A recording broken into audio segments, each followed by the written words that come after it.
Welcome back. During the Nazis' rise to power, works of art across Europe were confiscated in the thousands. It was an attack to change Germany's cultural landscape, a key step in Hitler's plans for his so-called racial cleansing.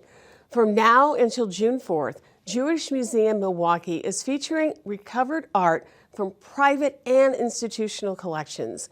The new exhibit explores the Third Reich's use of modern art as a tool of propaganda for public indoctrination to Nazi ideology and some of the artists, movements, and events and outcomes of being branded degenerate.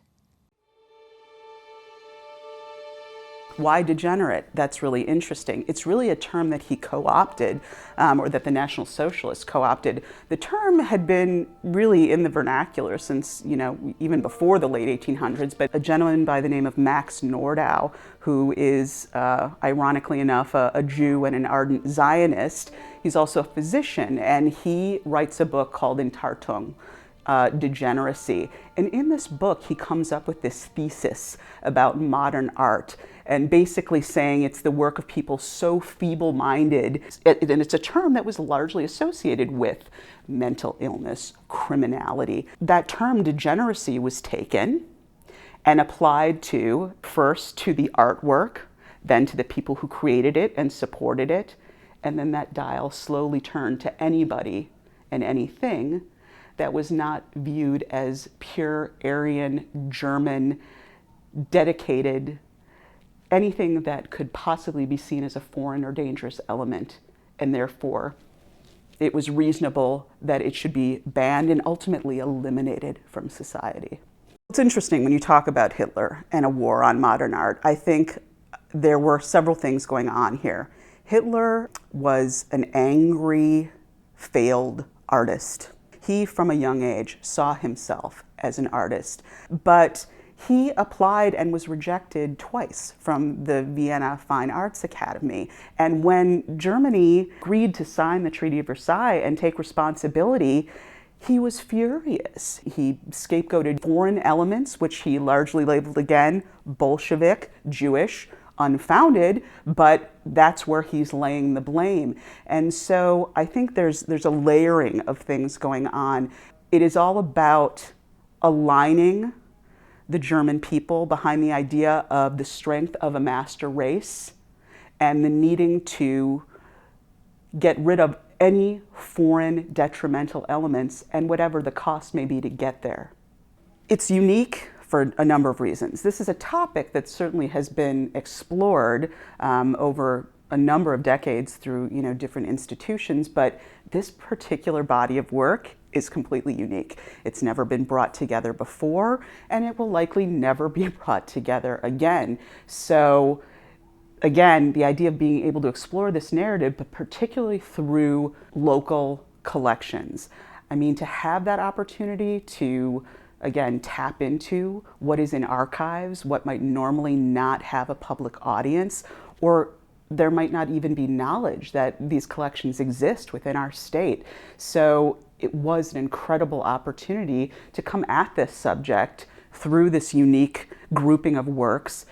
People are going to come in and they're going to learn about this really important chapter in history, more about how culture and politics are completely intertwined. We talk about, art holding up a mirror to society and reflecting the realities, the social and political ails. So being able to learn about that narrative, some of these incredible artists, how they responded. Some of the artists who were labeled degenerate were some of the most celebrated of the 20th century. And also to, again, experience this from Wisconsin collection-based perspective, which is, I think, really the great opportunity in so many ways.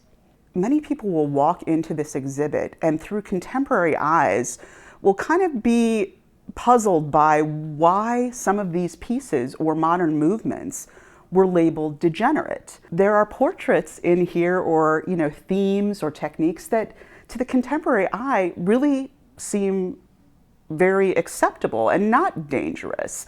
So then once you start getting into, well, the fact that this was a watercolor. And there are areas of this that are more intensely shaded, areas that are not filled in. There are sketch areas that are left unfinished. There are facial features that are not precise.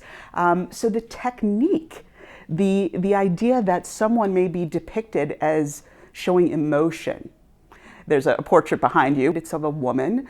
And people will look at this and think, this doesn't seem particularly dangerous or offensive. What is it about it? Well, it's a woman. She's not a canon of artistic beauty. She looks downtrodden. And that's not the strength and heroism that Hitler and the National Socialists wanted to portray. And that resulted in people, particularly German artists, being labeled enemies of their own state. People who are war veterans. Many had fought in World War I. And instead of embracing them and thanking them for their service, they were told that what they were doing was not pure German art, Aryan art. And therefore, they and their artwork were decay, and they needed to be rid of. The lessons that we can learn historically, before the, attack on modern art, there was an attack on writing and literature, and there were mass book burnings. Now we are at a point in society where we have people who are looking to eliminate components of history that largely target disenfranchised people and voices, and being asked to, kind of whitewash history in many ways. And that is a disservice to everyone. For the first time in Milwaukee's history, Milwaukee's county executive, mayor, sheriff, and police chief are all people of color. For our final two conversations this evening, I sit down with Milwaukee's two law enforcement leaders, beginning with the newly elected Milwaukee County Sheriff, Dr. Danita Ball.